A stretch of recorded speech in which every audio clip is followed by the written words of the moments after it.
Bueno, muchas gracias, Fernando. Buenas tardes, todas, todos, todes. De nuevo, la Rosa Luxemburg está en su casa, en Cuba, que es como sentimos que esto es así. De nuevo, enfrentando los más inciertos desafíos, las cosas que menos se nos pueden ocurrir, que van a suceder, pueden suceder. Finalmente estamos en esta presentación con los libros en la mano. Tuvimos que empezar nuestra participación en la feria con muy pocos libros, pero logramos todo este desafío. Yo quisiera puntualizar 3 puntos antes de empezar, porque no quiero robar como mucho espacio. Primero, gracias a casa que nos brinda la oportunidad de estar aquí, de estar todos juntos, de presentar estos libros. Gracias al Instituto de Filosofía, que es otro de nuestros aliados aquí en Cuba, a través de quien pudimos hacer el libro de la Tati Allende.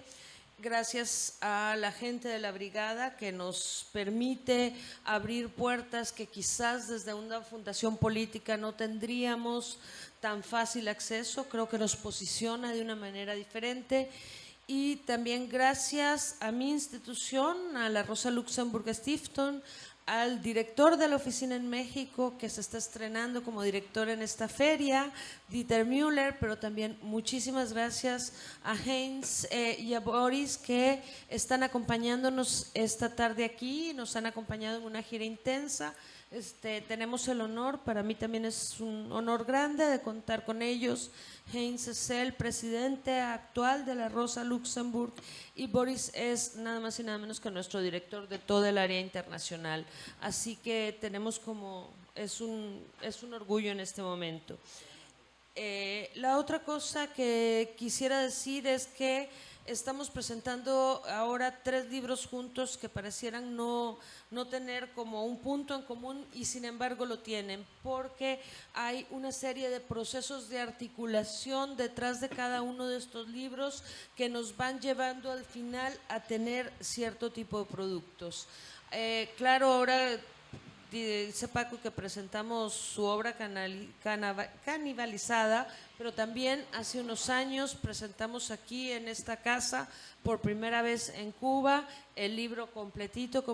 Yo no sé quiénes estarán, de quiénes estuvieron, pero en un acto masivo ahí arriba en la sala Che Guevara, donde los libros prácticamente nos eran arrebatados de las manos, nos tumbaron de la mesa para traer los libros. Entonces también es un poco seguir caminando, seguimos con el mismo rumbo. En ese momento teníamos esto, yo creo que ahora tenemos este otro libro que también acerca mucho a mucha gente que cuando vea el libro del Che le dará miedo empezar a leer un libro tan grande, y sin embargo si ve esto lo leerá mucho más fácil y llegará al Che al final.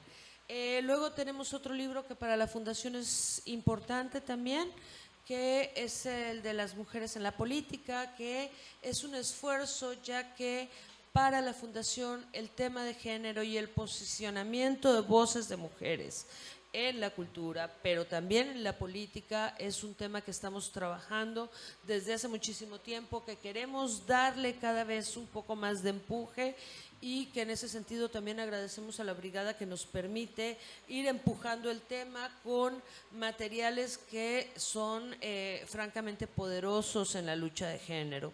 Y luego finalmente también tenemos el libro de la Tati. Este libro nosotros estábamos queriendo publicarlo antes que nadie, sin embargo no fue posible. Hicimos un intento cuando Marco no había ni terminado de escribir el libro, que lo tenía como un poco mecanografiado y eso. Presentamos nosotros ahora esta, que creo que es la 6ª edición, si no me equivoco. El libro salió en Chile, el libro salió en Venezuela, o sea, hay otras ediciones antes. Sin embargo, creo que nosotros asumimos un compromiso y para nosotros era muy importante traer ese libro a Cuba. La Tati Allende era un poco cubana, como todos los que hemos pasado por aquí, ya nos apropiamos un poco de la cubanía, y además nos comprometimos porque también, y ahí está la articulación, se va recuperando la memoria, pero se va recuperando la memoria de mujeres revolucionarias, y entonces volvemos a el tema de posicionar toda la batalla de género. Yo no quiero hablar más porque si no este panel, voy a dejar hablar a los que sí saben. Les agradezco a todos y enhorabuena por seguir caminando, y nuestro compromiso de intentar seguir caminando en la misma dirección que hemos caminado hasta ahora, y con los aliados y los amigos que nos han acompañado y que seguramente nos seguirán acompañando. Gracias.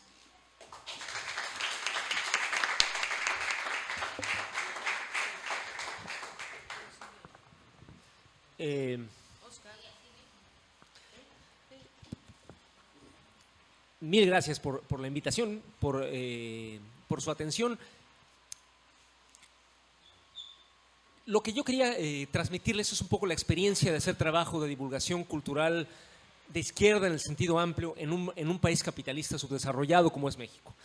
Es una experiencia concreta que puede enriquecer, creo, a quien nos escuche en cualquier parte de América Latina, sin necesariamente ser trasladable exactamente. Tenemos retos muy, muy concretos y quiero hablarles no solo de lo que hacemos, sino de los retos específicos que encontramos, ¿no? México es el país hispanohablante más poblado del mundo y sin embargo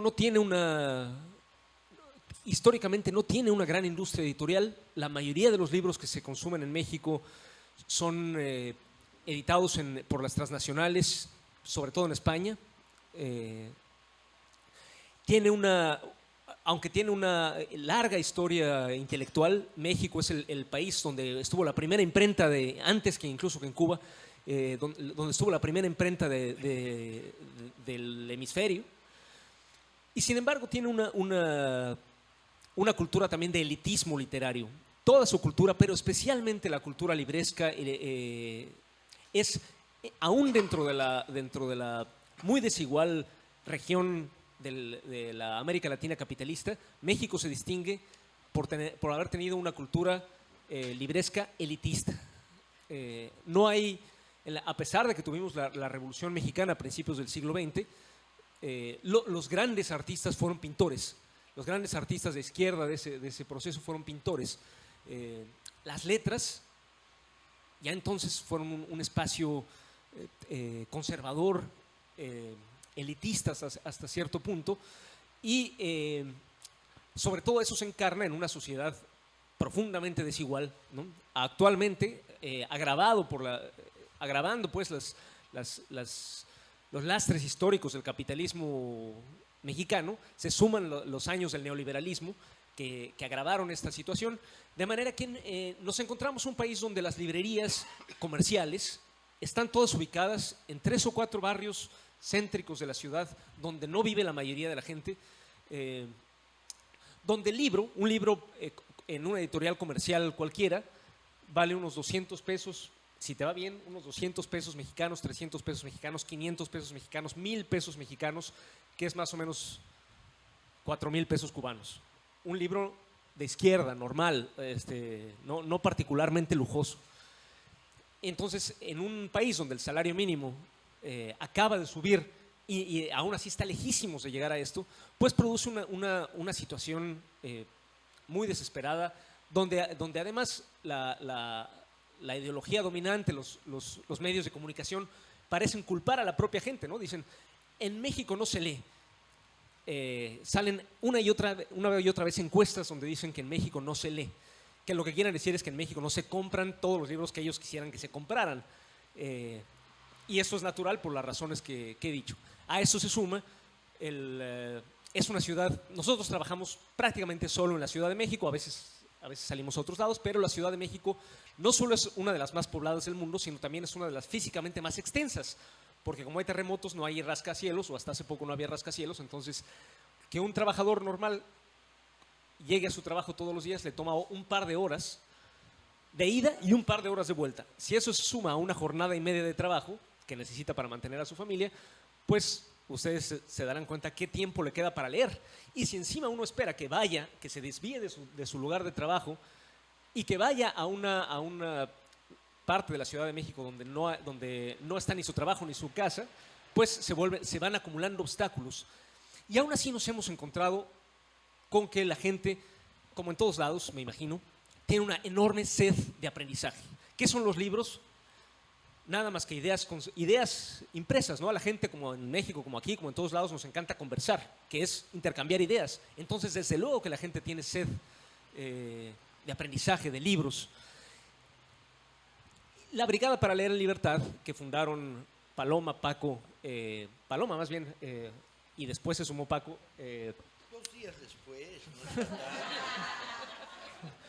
¿no? Hay arribistas que se suman tardíamente, solo a robar la gloria.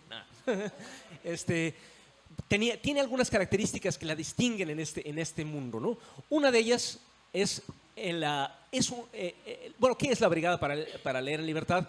Es un instrumento organizativo que ponemos al alcance de los intelectuales, escritores y escritoras de izquierda para que entren en contacto con sus lectores naturales, lectores y lectoras naturales que de otro modo tendrían muy lejos. Entonces, podemos hacer este trabajo gracias a una posición, creo que si no es la única, es única. Es decir, no hay ningún otro espacio, creo, que tenga ese doble contacto. Por un lado, el movimiento popular, especialmente el movimiento obrero y urbano popular organizado, y por otro lado, entre los intelectuales, tanto mexicanos como internacionales, ¿no? Paco y Paloma habían acumulado una experiencia de décadas de militancia, por un lado en el movimiento obrero. Tuvieron en los años 70 un proyecto que se llamaba Cooperativa de Cine Marginal, que era, aunque a pesar de que del nombre, era sobre todo un instrumento también para intersecar, para que los jóvenes salidos de la experiencia del 68 intersecaran el naciente movimiento obrero de los años 70. Y desde entonces vinieron generando contactos, por un lado, en la intelectualidad, como escritor Paco, conocido internacionalmente, y por el otro en el movimiento popular. Y entonces, a ellos dos y a un compañero que falleció a finales del año pasado, Jorge Belarmino Fernández, a quien, por cierto, quiero dedicar esta intervención, tienen un lugar único en la cultura. Yo, que soy poeta y escritor y que me había movido en los medios, por un lado de la izquierda, lo que Paco llama las sectas, o sea, la izquierda pequeña, los grupos de extrema izquierda que hacemos trabajo de masas, pero en muy pequeña escala. De masitas. Y por el otro lado, en la cultura mexicana, que es muy elitista y que no tiene ningún interés en salir de su elitismo, para mí fue una bocanada de aire fresco conocer el trabajo de la Brigada para Leer en Libertad. ¿Qué es la Brigada para Leer en Libertad? Más que organización, es una organización, pero sobre todo es un estilo que Paco y Paloma traían desde antes, un estilo que se basa en tomar en cuenta, en enfocarse en el lector. El protagonista de la brigada es el lector y la lectora populares. Entonces, las mesas no se organizan donde le queda para homenajear, para que el escritor se sienta muy, muy homenajeado. Se hacen donde es conveniente para la gente. Por ejemplo, en un lugar en una sociedad donde las lecturas literarias se hacen tarde porque o sea, están anunciadas a una hora, pero se hacen una hora después porque los escritores estamos platicando entre nosotros, pues los trabajadores que tienen poco tiempo van a las 5 y si no es a las 5 se van. Las hacemos en lugares donde están en el paso, no en lugares donde están fuera del alcance de la gente.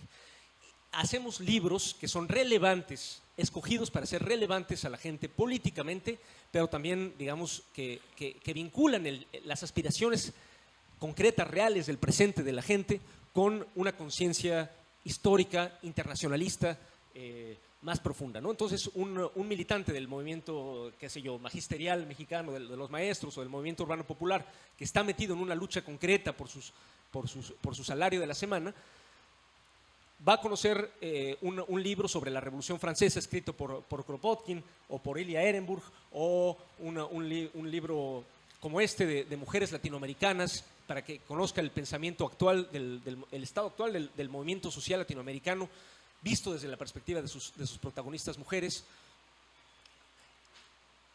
Y sucede, además, que estamos trabajando en una época especial de México, donde la población dio un giro hacia, con todas las limitaciones que ustedes quieran, gusten y manden, pero dio un giro importante, histórico, hacia la izquierda, y que la gente, eso renovó todavía más su sed de aprendizaje, su sed de formación política, la necesidad de formarse como cuadros políticos. Entonces, en alianza no excluyente, eso es muy importante, tenemos una alianza no excluyente con el movimiento que podríamos llamar obradorista, en el sentido amplio del término, pero eso no nos separa de movimientos sociales y de movimientos políticos anticapitalistas. También es raro, hay pocos puentes humanos, pocos puentes organizativos que unan al movimiento obradorista con lo que está a su izquierda, y son, creo que, muy preciosos, muy valiosos estos pocos puentes que nosotros podamos aportar.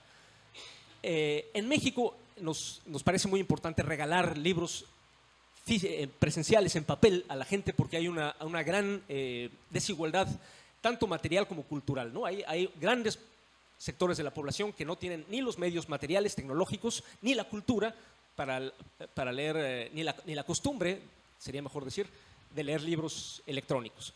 Y sin embargo, también hacemos libros electrónicos y también hacemos conferencias y cosas a nivel electrónico internacional. El anuncio egoísta y privado, yo doy un curso, estoy terminando un curso que duró un año sobre la Revolución Rusa, visto desde el punto de vista de las mujeres del partido bolchevique, que se llama Las Bolcheviques, francamente me quedó muy bonito. Hacemos este tipo de cosas. Y ahora, pues yo soy un relativo, tengo poco menos de 10 años en esto, pero la brigada está cumpliendo 13 años de trabajo, y, como digo, 13 años que se vienen acumulando sobre décadas previas de trabajo cultural, sin el cual la dirección no se improvisa. La dirección, la autoridad, el prestigio no se improvisa. No es que decretamos que ahora vamos a... Ya sé, ¿por qué no somos prestigiosos? No, los compañeros tenían prestigio de militancia de décadas, y gracias a eso la brigada pudo ser lo que es. Y ahora, para muestra concreta, le doy la palabra a Paloma para que les hable un poco más de la brigada, tal vez, y sobre todo del libro que venimos hoy regalando.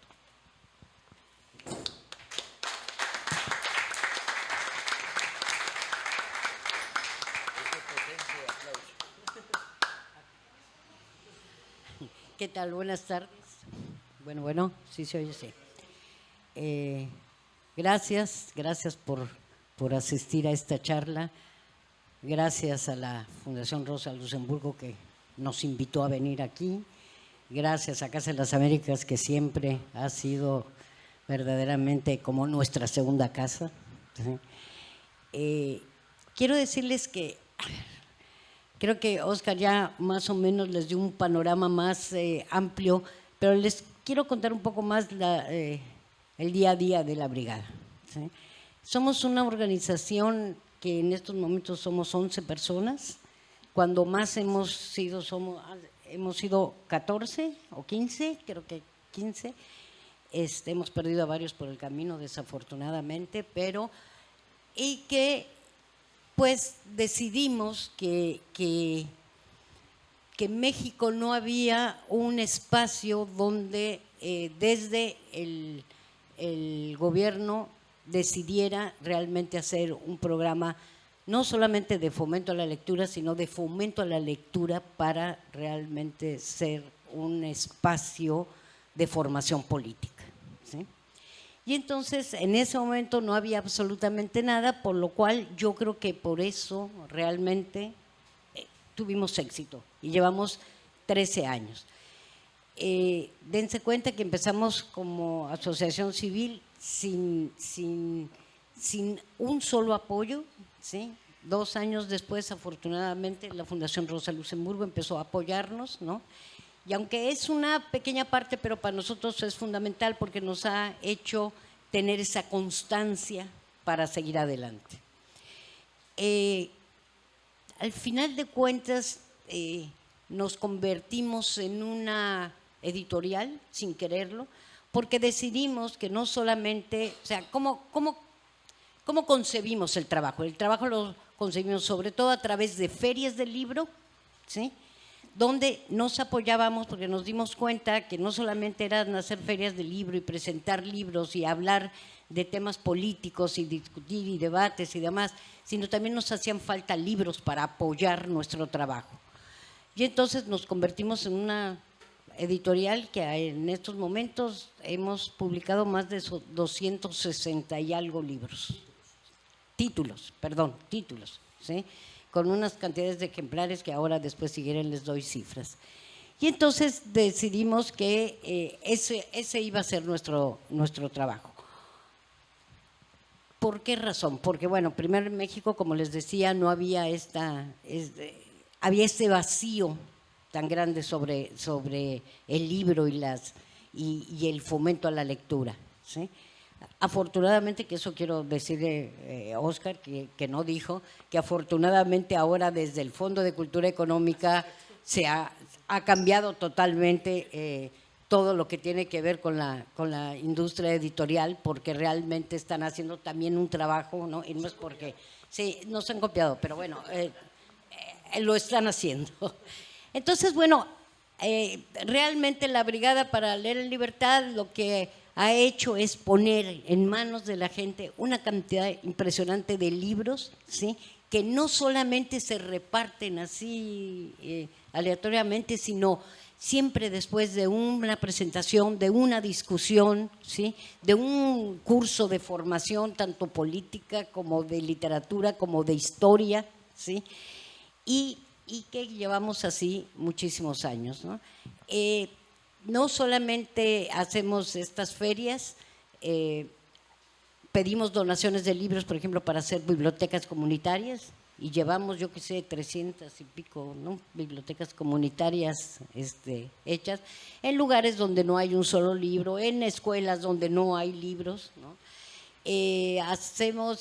Bueno, para nosotros es fundamental que todas las ferias del libro siempre tienen una programación que sobre todo está basada en la discusión sobre todo política, ¿sí?, de cosas que en este momento, ¿no?, son fundamentales que la gente se entere.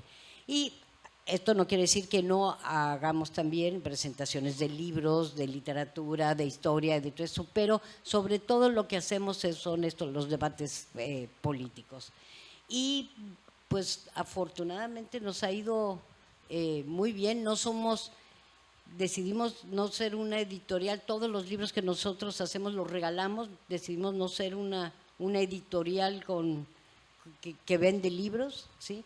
Decidimos que realmente lo que estábamos haciendo era un trabajo político, ¿sí?, de formación política, y que por eso nos dedicábamos a esto. Desde hace unos años para acá decidimos grabar todas las intervenciones que se hacían. Y entonces, bueno, afortunadamente eso nos libró que durante la pandemia, ¿no?, pudiéramos no solamente sobrevivir, sino fue una cosa impresionante la cantidad de gente que nos seguía en las redes y que estaba al pendiente de nosotros, y bueno, por eso también pudimos como sobrevivir. Y bueno, no sé cómo explicarles que bueno, que para nosotros ha sido también una sorpresa, no solamente, o sea, 13 años sin grandes apoyos, sin nadie que nos dijera ni por dónde ni qué hacer, que hayamos sobrevivido de esa manera. Quiero contarles un poco los números que tiene la brigada, porque yo creo que así se van a dar cuenta realmente de lo que hemos estado haciendo estos 13 años. Tenemos en YouTube, tenemos 250,000 suscriptores con 37 millones de vistas. Tenemos en Twitter 47,201 seguidores. En Facebook, 89,000. En Instagram, 5,200. Vistas de la web, tenemos 1,630,980. Descargas de los libros, 654,200. Libros obsequiados, 718,000. ¿Sí? ¿Qué es lo que hemos hecho? 248 ferias de libros, 2,964 conferencias, cursos y talleres, 219 bibliotecas, hemos distribuido más de 100,000 libros, 1,088 actividades artísticas, 8 ferias de libros alternativas. Esto es muy bonito porque en un momento dado no nos dejaron hacer la Feria del Libro del Zócalo, que la hacemos normalmente, pero hubo una secretaria de Cultura que entonces la hacíamos alternativa, la hacíamos, para los que conozcan la Ciudad de México, no la hacíamos en el Zócalo, sino la hacíamos en la Alameda, ¿no? Y entonces al final de cuentas resultaba más exitosa la nuestra que la de ellos, y bueno, no nos querían demasiado por eso. Hemos hecho 21 ferias internacionales en el Zócalo, ¿sí? Y bueno, así hemos más de 5,9 millones de libros puestos en circulación entre nuestras librerías y todas las ferias que hemos hecho.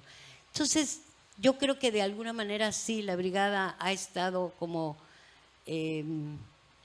pues siendo un espacio donde la gente se puede acercar, puede ver los libros. Siempre además en nuestras ferias tratamos de que lleven no solamente las novedades, sino también libros muy baratos para que toda la gente lo pueda adquirir, aparte de los que regalamos.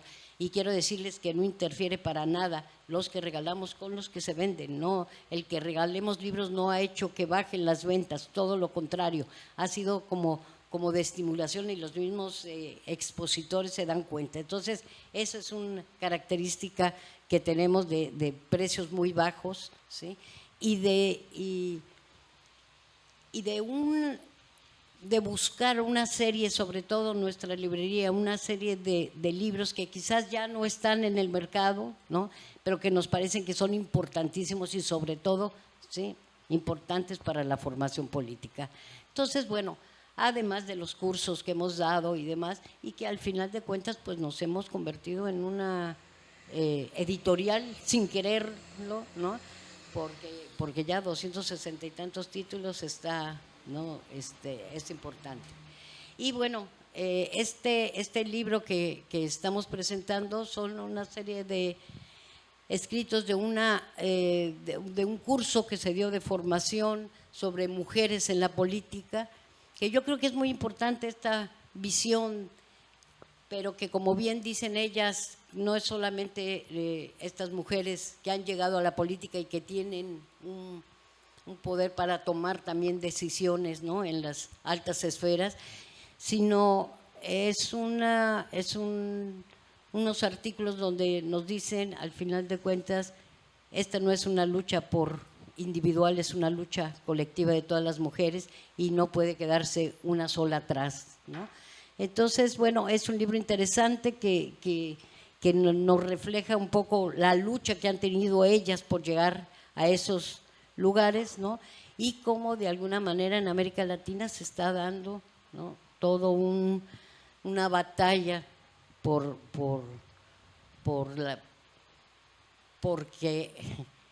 no solamente porque no se mate a las mujeres, que en México es verdaderamente terrible, sino toda una batalla por la igualdad, ¿no?, que dicen muy claramente, no, esto no es una batalla contra los hombres, es una batalla por las mujeres, ¿no? Entonces, bueno, yo creo que les va a interesar. Muchas gracias.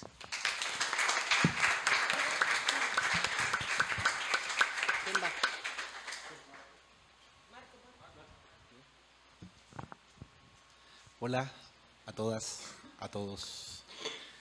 Estoy muy contento y emocionado de poder estar aquí con ustedes, reencontrarme en la Casa de las Américas, ¿no?, que siempre me ha acogido muy bien, en la Casa de Aide, en la Casa de la Inteligencia Revolucionaria, ¿no?, en la Casa de la Cultura de nuestros pueblos, ¿ah?, de los pueblos de nuestra América. Intentaré hilar algunas ideas, ¿no? Lo intentaré. Primero, a ver, ¿qué es lo que se me viene a la cabeza? Pensaba, bueno, es famoso, ¿no? Esa frase que dice la verdad es revolucionaria.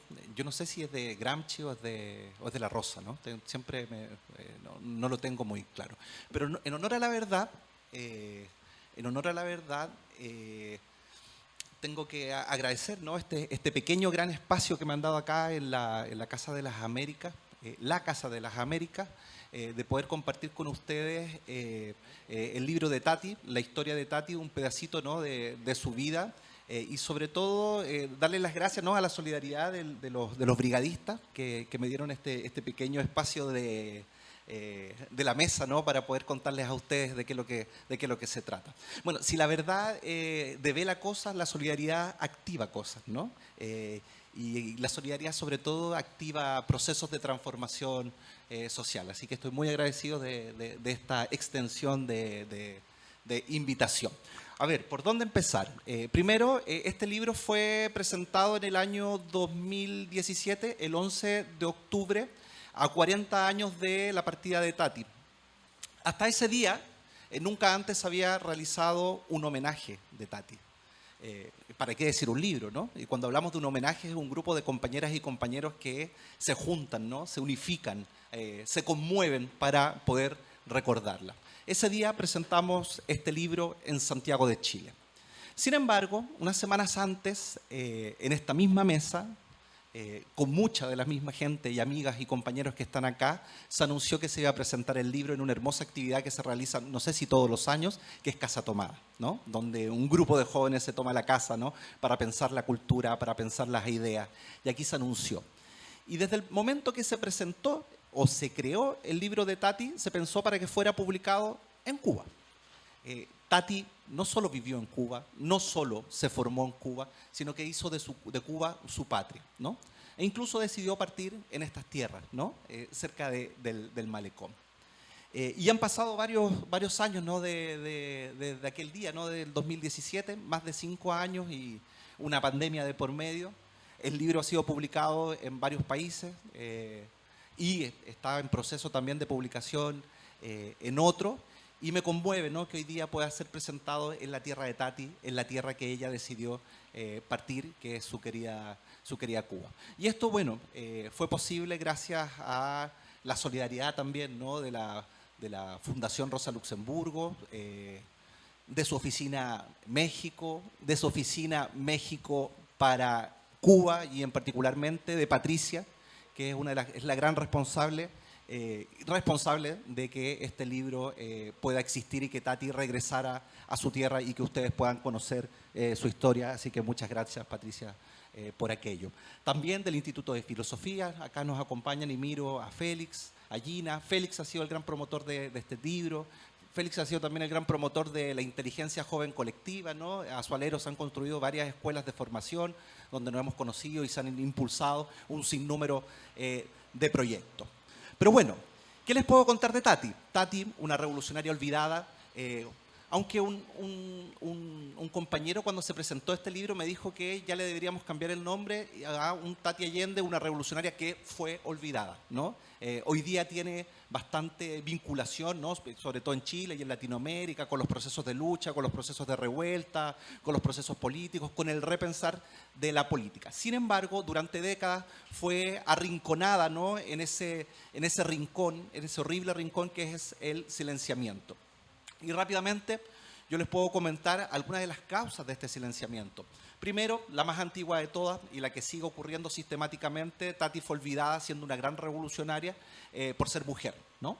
Esa es la primera, ¿no? Y esa yo siempre insisto en repetirlo. Cada una de las entrevistas que realicé para este trabajo me decían, muchas me decían y se repetían, gente que incluso ni siquiera se conocía. Tati es el hijo hombre de Salvador Allende. Es como si la virtud revolucionaria fuera un atributo masculino. Es decir, se le trataba de asemejar a un hombre, pero a la vez por ser mujer tuvo que cobrar, tuvo que ser arrinconada, ¿no? en ese silencio. Y no ha sido lo única, y existen muchísimas más. La Tati, que fue la gran la articuladora de la unidad en el proceso de la unidad popular y en el exilio chileno, es olvidada. Imagínense la cantidad de compañeras y compañeras que han pasado al olvido, luchadoras sociales, luchadoras que dieron su vida, ¿no?, por la transformación social, lo cual nos genera un gran emplazamiento, sobre todo a las y los investigadores jóvenes, para que puedan seguir impulsando, ¿no?, esas trayectorias. Es decir, con Tati no se acaba el olvido, no se acaba nada. Y como no se acabó el olvido después de tantas décadas que fue olvidada, por ejemplo, Rosa Luxemburgo, ¿no? Hay un libro muy hermoso que se llama El marxismo olvidado y que habla sobre Rosa Luxemburgo en la década de los 60. Tuvieron que pasar varias décadas, ¿no?, para que hoy día sea una mujer reivindicada, ¿no?, por las luchas sociales, populares y feministas. Tati también fue olvidada, y esto hay que decirlo, ¿no?, y problematizarlo, ¿no?, porque no es la única, ¿ah? Porque se suicidó, ¿no?, porque decidió partir de esa forma. Y pareciera que hay una alianza histórica entre los revolucionarios y la Iglesia Católica, ¿no?, que a los suicidas hay que castigarlos a el eterno silencio. Y eso no puede ser posible, ¿no? Eso es una crítica, ¿no?, una crítica colectiva, de repensar. Y Tati sufrió, ¿no?, esa crítica. Y sí, también. Y me parece que es importante. Pero sobre todo, y son más, ¿no?, yo quiero enfatizar una. El olvido de Tati, de Beatriz Allende, Tati, yo no me gusta, no sé por qué le digo Beatriz, ¿no?, porque le decimos la Tati, ¿no?, porque es tan cercana a nosotros, es como la Rosa, ¿no?, la Tati, la Rosa, es alguien que está presente, es alguien que está ahí, ¿ah?, en el acto, en la actividad, en la praxis revolucionaria. Sobre todo el olvido de Tati es político. Es político porque Tati en su país, ¿no?, donde nació, en Chile, mientras sus compañeras y sus compañeros copaban el aparato del Estado, sus compañeros y compañeros estaban en el Parlamento, ¿no?, asumían puestos relevantes, se decidió olvidarla y no reivindicarla. Entonces la pregunta es, ¿por qué se decide, ¿no?, siendo alguien tan importante, dejarla en un rincón del olvido? La respuesta es de perogrullo, pero hay que decirlo una y otra vez, porque Tati representa, ¿no?, incomoda al neoliberalismo, incomoda a los procesos de transición, incomoda a la política de pactos, incomoda, ¿no?, en Chile a un país de injusticia. ¿Y por qué incomoda? Era necesario olvidarla. Se hizo todo lo posible para que su historia no se conociera. Por ejemplo, su compañero Luis Fernández Oñas, cubano, revolucionario, cuando llegó con sus restos al retorno de la democracia a Chile en 1992, se hizo una pequeña liturgia, una pequeña misa en un barrio acomodado de Santiago, donde nadie se enteró, para llevarla al cementerio. Esa fue la historia. Pero como el olvido de Tati es político, su retorno, sobre todas las cosas, tiene que ser político. ¿Y político en qué sentido? En que su ejemplo, en su praxis, su pensamiento debe actualizarse, debe replantearse, debe releerse, tomando en consideración, obviamente, la coyuntura, la actualidad, el siglo XXI, para convertirse en carne, para convertirse en proyecto político, para convertirse en una alternativa, y una alternativa sobre todo al capitalismo, ¿no?, hay que decirlo. Para seguir pensando en una sociedad que vaya más allá del capitalismo, ¿no? Ese derecho que nos negaron a imaginar, ¿no?, que es lo que era el horizonte transformador, es lo que Tati y tantas otras y otros revolucionarios nos permiten convertirlo en política. Y esto es importante. Un libro, y como lo hace la Brigada con cada uno de sus libros, no es una mera difusión cultural, para nosotros al menos.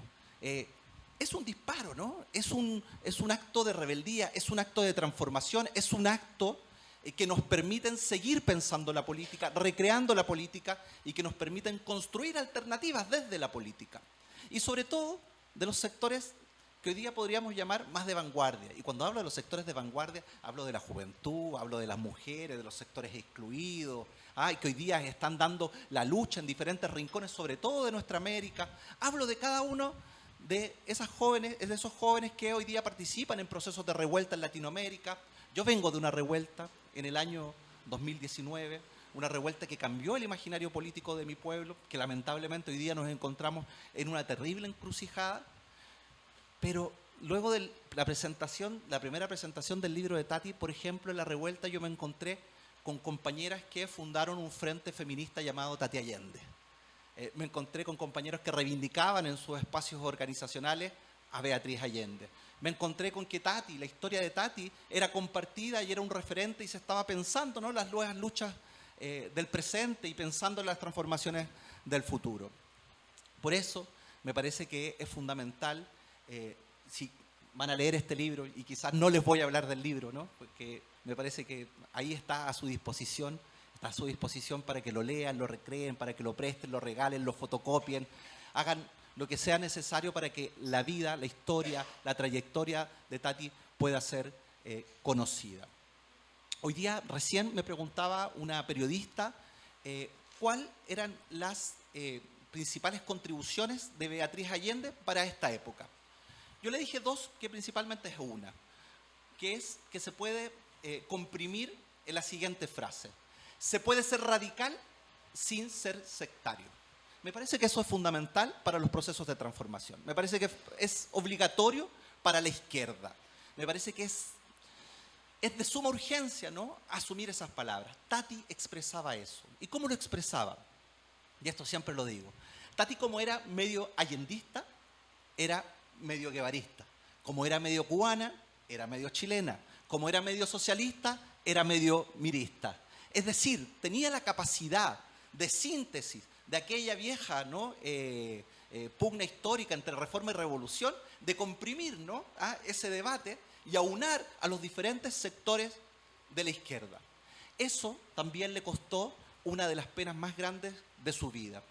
Cuando el presidente Salvador Allende le pide la moneda el 11 de septiembre de 1973 que salga de la moneda, Beatriz le dijo no. Se lo volvió a pedir, le dijo no. Se lo volvió a pedir, no de muy buena forma, y le dijo no, yo me quedo acá. Y finalmente el presidente le dice: Tati, tú eres la única capaz de poder contar la historia de la Unidad Popular y aunar a los diferentes sectores de la izquierda. Tati sabía que tenía esa responsabilidad y salió de la moneda, ¿no?, en medio de los bombardeos, y trató de lograr ese sueño, ¿no?, que es la unidad de la izquierda, por lo menos la chilena, y lamentablemente no lo logró. Eso ya no es responsabilidad de Tati, sino que eso es una responsabilidad y una crítica, una autocrítica que se deben hacer los proyectos de izquierda que operan hasta el día de hoy con el mismo sectarismo y con la misma incapacidad para poder construir proyectos amplios que nos permitan transformar la sociedad. Tati representa eso entre muchísimas cosas más. Muchas de esas las pueden encontrar en el libro, otras no las van a encontrar porque se deben recrear y se han recreado. Ojalá salgan otros proyectos sobre su trayectoria, y no solo sobre ella, sino sobre la cantidad de militantes, mujeres y hombres revolucionarios que son más que necesarios hoy, en la actualidad, para activar el pensamiento estratégico. Y cuando hablo del pensamiento estratégico, es aquel pensamiento que nos permite transformarlo todo. Porque eso es revolución, decía Fidel Castro. El pensamiento estratégico se debe reconocer en la memoria histórica. Me gusta ocupar la idea de que la utopía se alimenta de la memoria, o la utopía viene del pasado. Es decir, los quechuas decían, en el quechua, los bolivianos decían, caminamos hacia adelante mirando hacia atrás. Esa es nuestra gran responsabilidad. Y por lo menos los que trabajamos desde el campo cultural, el campo intelectual, podamos contribuir una semillita a esa transformación a través de la recuperación de las trayectorias históricas, algo es. Pero sobre todo que llegue, que tenga la capacidad de conmover a otras y a otros, que permitan que ese cambio sea posible. Solo para despedirme, muy agradecido, muy contento, muy feliz de estar nuevamente en esta hermosa tierra. Espero volver en algún momento y gracias, y gracias, y gracias.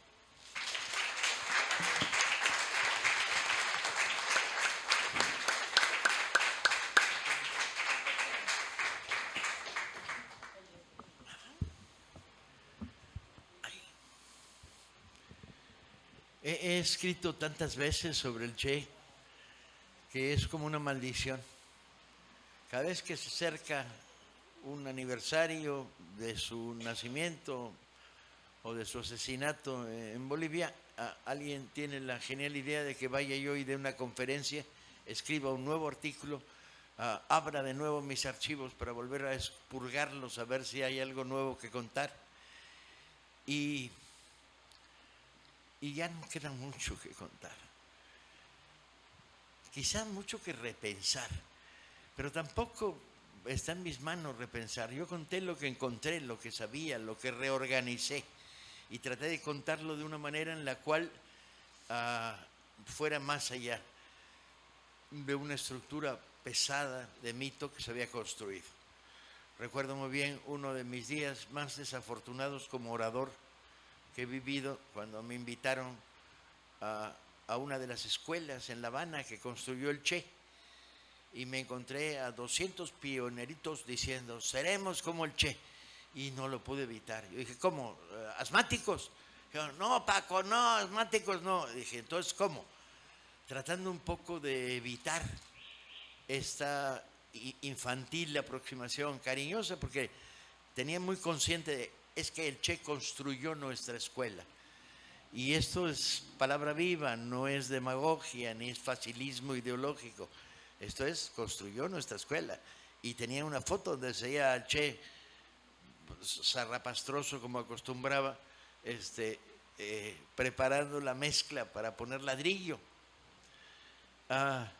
Por cierto, una foto que a mí me persiguió durante años, porque cuando los 3 años que pasé escribiendo la biografía de Ernesto Guevara, en las mañanas trabajaba, en las tardes investigaba, en las noches redactaba, y cuando me iba a dormir el Che me hablaba y me decía, vamos al trabajo voluntario, a cortar caña. Y yo decía, ni cojones, yo cortar caña, yo soy intelectual progresista, pero si me agacho a cortar caña no me levanto. Y entonces decía, no. Entonces en las noches el Che me perseguía para que hiciera trabajo voluntario, que era la peor manera de vivir una biografía. Yo tenía 4 fotos muy escogidas del Che en uno de los aleros del despacho donde escribí el libro. Afortunadamente vino un temblor y una me la ladeó. Entonces el Che era como de pénjamo, que miraba para un lado, y le quitaba un poco de solemnidad a un Che que me vigilaba.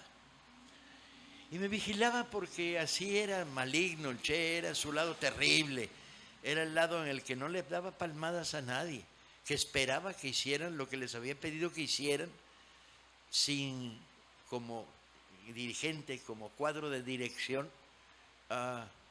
no era dado a la generosidad del aplauso, era más bien dado al ejemplo. Y el ejemplo era mortífero. Trabajaba 20 horas, se iba a leer en la noche en un sillón incómodo para no dormirse. Yo soy del otro equipo, yo ya trabajaré muchas 20 horas y sí las trabajo, pero que el sillón sea incómodo me parece verdaderamente un exceso, porque cuando cabeceaba y se dormía, volvía a la lectura. Un personaje singular, tremendamente atractivo, si logra romper la barrera del mito. Como te atrape la barrera del mito, no hay manera de acercarse al Che, porque el mito pesa tanto y además sacraliza tanto que los pioneritos no les faltaba razón cuando decían seremos como el Che, más que llegara un herético mexicano a decirles asmáticos, decían no chico, no Paco, asmáticos no, bueno, ya vamos mejorando. Argentinos decían no, somos cubanos. Ya para la 10ª vez que les propuse seremos como el Che de una manera irregular, se dieron por derrotados los pioneritos y me dijeron, tú no sabes. Y dije, Che, miren, aquí está el tomote, vean.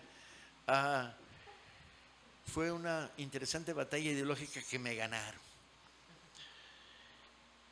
Y tantas veces trabajando sobre esto, combatiendo contra la estructura del mito, muy dura en toda América Latina, durísima en Cuba,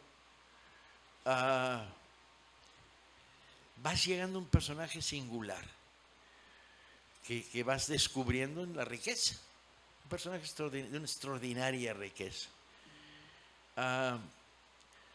con una formación atípica, no sigue la escuela tradicional formativa del revolucionario latinoamericano del siglo XX, ni del principio, ni de la mitad, ni del final del siglo XX, no viene de los maravillosos movimientos de masas estudiantiles, no viene del trabajo militante de la organización marxista ligada al movimiento obrero, no viene del trabajo sindical, no viene del trabajo comunitario campesina, no viene de la alfabetización o del barrio de los pobres, no viene de la medicina social, no viene del cristianismo socialista. ¿De dónde viene? El Che viene de la vocación de aventura. ¿Dónde está su formación? Y uno dice, bueno, estás fuera de las corrientes tradicionales donde un ciudadano se vuelve militante de izquierda, porque lo hace desde abajo. El primer elemento de potencia formativa es la manera como vio América Latina, no se la contaron. Y esto es su vocación vagabunda. El Che era un vagabundo potente. La tierra se la comía conforme ibas pasando por ella, vagar por el mundo. La palabra usada de manera peyorativa es muy terrible, vagabundo. Y no, la palabra usada en profundidad de su concepto es el que vaga por el mundo. Y vagar no quiere decir tenderse en una hamaca y esperar a que llegue el coco o la piña colada. Vagar significa conectar, entender, compartir. Y el Che era tremendo vagabundo. Y ese es un elemento de una profundidad formativa mucho más potente que la libresca. Segundo, tiene una curiosidad intelectual endiablada, creada a partir de una relación que será también formativa y constructiva. Asmático desde muy niño, peligrosamente asmático, el asma como paralizante en una época en que no estaban claros con qué medicamentos combatirla. Todo el resto de su vida adolescente está dedicada a buscar el límite para tratar de forzarlo.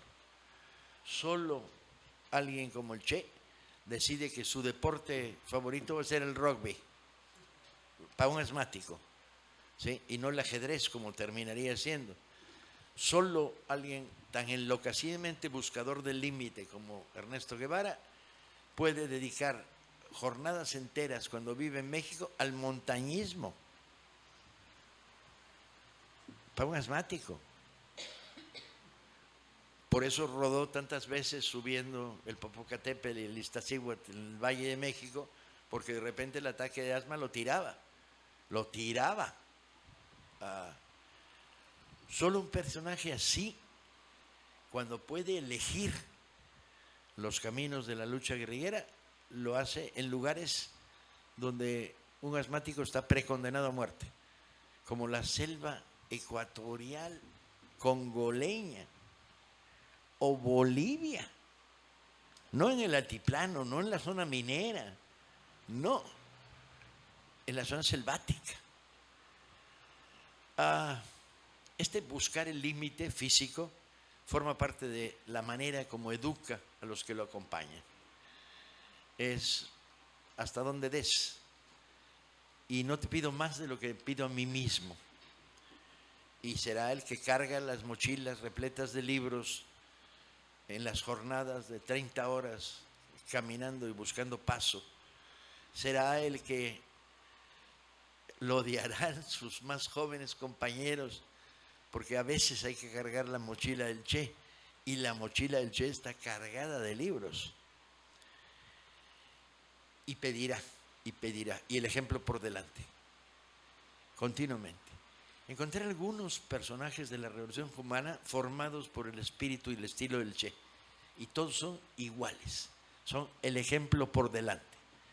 Era el comandante Mejeiras, que en los combates en la Maestra se ponía de pie para combatir en las emboscadas y gritaba como los Mau Mau: hágame el cabrón favor, porque en aquella época estaba de moda periodísticamente la insurrección Kenyatta y los Mau Mau, y se llamaban a sí mismos Mau Mau, los guerrilleros de la sierra, y combatían de pie, y el Che combatía de pie, ¿sí? esta búsqueda del límite, esta condición de vagabundo, que lo van creando un personaje particular, esta insaciable curiosidad intelectual, para su desventaja y la mía, solo conozco a una persona que leyó más novelas de Emilio Salgari que él. Yo leí 27, él leyó 25. Y Tomás Borge, antes de que perdiera la brújula, había leído 23 novelas de Emilio Salgari, que incluyen Los Tigres de la Malasia, Sandokan, bla, bla, bla, bla, bla. Esta curiosidad de hacerlo leer a los 13 años a Freud, sí, es dinamo continuo. Su aproximación a la política es una aproximación de aprendizaje. Él en Guatemala aprende que el imperialismo mata, y mata con saña, la mala. Y la experiencia de Guatemala ya no lo abandonará jamás. Pero cuando está después de haber sido reclutado por Fidel, está pensando en que de un momento a otro toman un barco y se vienen a desembarcar en Cuba, porque Fidel lo convence de que esta isla puede ser ganada a partir de la destrucción de una dictadura. En esos momentos está escribiendo cartas diciendo que le gustaría ir a Polonia a un encuentro de la juventud, que qué bueno sería viajar a China, que la medicina no le interesa mucho, pero, o sea, la beta vagabundo lo va a seguir y lo va a perseguir. La beta curiosidad intelectual, ahí está clara. La beta se vive poniendo el ejemplo. La beta el imperio mata. Y el aprendizaje. Muchas veces se les olvida a los historiadores, incluidos a los historiadores cubanos, que el Che no conoció una ciudad cubana hasta el tercer año de la guerrilla. No conocía La Habana. No había pisado ni siquiera ciudades chiquitas hasta que llega en el tercer año de la guerrilla Santa Clara. Su primer contacto con la lucha urbana cubana se va a producir cuando descubre de repente que Santa Clara es un nudo de pequeñas ciudades que hay que tomar inventando una táctica que no existe. Y era muy buen inventor, táctico, porque contaba con el aprecio indiscutible de sus hombres. Me conmovió siempre cuando hablé con los guevaristas, y hablé largo y tendido y en condiciones muy emotivas siempre, cómo hablaban de él. Primero siempre hablaban como una presencia, no como una ausencia, y obviamente cuando los entrevisté el Che estaba muerto. Estoy entrevistando a Manresa, el que fue su secretario, en una casa en La Víbora donde llegué con una bicicleta china sin frenos y fui a dar contra la puerta de la casa de un putazo. Y de repente hubo un apagón de luz en La Habana a mitad de la entrevista. Y se había creado una cierta tensión positiva, no tensión entre entrevistador, historiador y personaje de la historia, sino una tensión positiva en términos de esto que estamos hablando. Y de repente me doy cuenta en medio de la oscuridad que está llorando, pero llorando de veras. Viene la luz y lo veo cubierto de lágrimas y yo conmovido, porque Manresa además era un personaje entrañable. Y le digo, ¿por qué? Y me dice, coño, porque no me quiso llevar a Bolivia. Dale, Manresa, tú usas pantalones talla 40, eres culón, que no hubieras sobrevivido en la selva boliviana ni un día. No, pero no me quiso llevar, coño Che, no me quiso llevar. El furor. Le digo, Manresa, piénsalo 2 veces. Lo que me estás diciendo es que está vivo porque el Che, con sentido común, no te quiso llevar a Bolivia. Me dice, no, porque yo le dije, yo voy. Y él me dijo, no, Manresa, quédate, porque no me quiso llevar. ¡Wow! Era como si tuviera pintada la marca del zorro en la frente. ¿Sí? Y vuelvo a hablar con otros de ellos, con Drek, igual, con el hombre que fue su médico favorito de confianza y gran amigo en la Revolución Cubana, igual, con Pombo. Lloraban como locos los guevaristas cuando los entrevistaba. Y era porque lo que Retamar dijo muy bien, nosotros los sobrevivientes, ¿a quién le debemos la sobrevida? La sensación de se nos murió y no morimos con él. Solo construye una situación de apego como esta alguien con una intensidad tan brutal como la que tuvo Ernesto Guevara en vida para lograr ser asmático de andar subiendo cerros para arriba y para abajo. Aventurero, no solo vagabundo. Y sí, ¿cuál es el problema? El marxismo neandertal que dominó nuestra vida en los 60s caracterizó el concepto aventurero como un concepto negativo. Aventurero, esos son aventureros. Quiere decir que no valoran correctamente las condiciones materiales. Coño, si le quitamos a la historia el factor aventurero, la historia desaparece. Aquellos que midieron mal y sin embargo midieron las condiciones de lanzarse a la aventura, pues son los que han hecho historia planetaria una y otra vez, ¿sí? Es cierto, necesitas la valoración de la coyuntura, la situación táctica, una visión estratégica, sí, la necesitas. Y una dosis de aventura es indispensable, y yo diría que sí. Y el Che la traía. Cuando decide irse de Cuba, la derecha en particular, el que más ha trabajado la teoría, lo ha tratado de establecer como un conflicto entre Fidel y el Che. El Che quería la revolución latinoamericana, Fidel estaba contentito tratando de estabilizar la supervivencia del socialismo cubano. Es mentira. He reunido documentación sólida para demostrar que la tesis de Castañeda es falsa, que al revés, Fidel quería que el Che se quedara y no pudo frenarlo las 4 veces que intentó frenarlo. Y le puso obstáculos, le puso piedras en los zapatos y le digo, no vayas para allá. Y no pudo. Porque al Che no había quien lo parara, hombre. Cuando dicen, se cortan las comunicaciones entre la revolución cubana y la guerrilla de Bolivia. Y luego, ¿qué?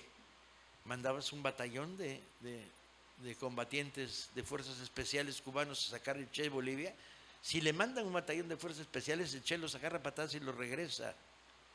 No es haber conocido qué tipo de personaje es este.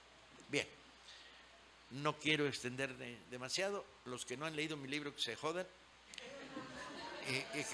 Y que consigan uno y que lo lean completo, porque es un personaje apasionante. No es que yo lo haya escrito muy bien, que sí lo escribí muy bien, sino que el Che es tremendo personaje y no hay que perdérselo. Y cierro leyendo lo que te referías, la última página de este librito, que es un librito producto del internacionalismo. Está escrito para ser publicado en una revista francesa y italiana por un autor mexicano que escribe sobre un personaje argentino que no es argentino, pero es cubano, pero como él bien dice, a mí, de toda América Latina, y me queda pequeña. Está producido por la Escuela de Cuadros del Partido Socialista Venezolano. Está replanteado por la Brigada Paralela en Libertad, que es lo más chilango que yo conozco, porque los sacas de la Ciudad de México son unos inútiles. Y propuesto y armado con el apoyo de una fundación de la izquierda alemana. Bendito sea el internacionalismo. Este libro lo tienen ustedes gratis aquí por una conjunción estelar, chinga, ¿no? Bueno, no abundo y leo un minuto. Tengo que cambiar de lente, sí.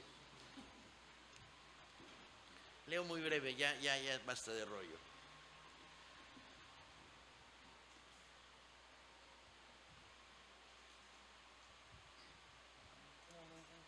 Debería preocuparnos que la periferia invada el corazón de la leyenda y lentamente la desplace. Que a fuerza de mal contarlo, de no contarlo, de mal contarlo, de volverlo dogma, frase repetida, esquema o santo bobo, el Che se desvanezca envuelto en 6 pósters, un eslogan y 4 camisetas. No parece ser el caso. Los mitos son por naturaleza longevos, resisten el paso de un tiempo que no parece afectarlos. Se mueven en el espacio de la media verdad. Tienen visiones y versiones simplificadas y complejas. Pueden resumirse en 2 palabras, que no necesariamente serán las mismas y serán correctas. pueden contarse una y otra vez durante días. Los mitos más potentes suelen ser policlasistas. Van de la hoguera campesina a la mesa de café universitario y no siempre cuentan la misma historia. Más allá de su mensaje central, las versiones difieren, las moralejas son diferentes. Los mitos son propiedad de las sociedades. Están ahí para ayudarlas a construir pedacitos de utopía, para crear santorales, imágenes, referencias, estilos de actuación, una moral que adoptar. Pero hay que tener cuidado. Hay que tener cuidado con los mitos, porque contienen una buena cantidad de falsedades. Muchas gracias.